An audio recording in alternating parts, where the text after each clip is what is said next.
просто с любовью надо работать, с проникновением вот, в состояние, в повадки. Значит, я не охотник, никогда нигде не охочусь. Вот, но, видимо, все-таки что-то я сумел сказать через этих волков.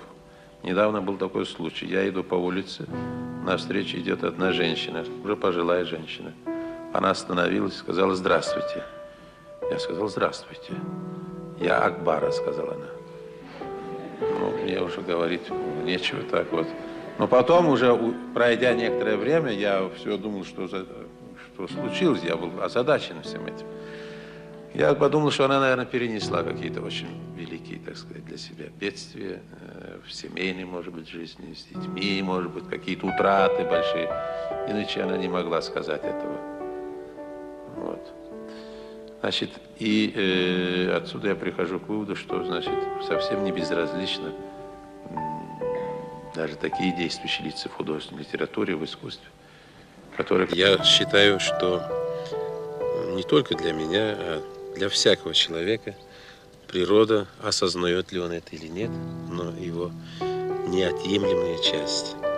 Это та материя, которая породила нас.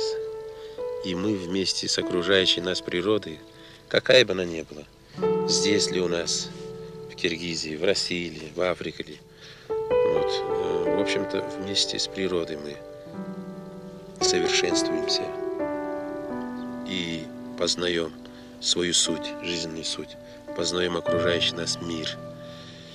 Я бы сказал, что в целом для художественного творчества, в целом для всего, так сказать, эстетического мировосприятия человека, природа сама по себе является могучим таким источником, житницей, я бы сказал, вот многих наших мироощущений.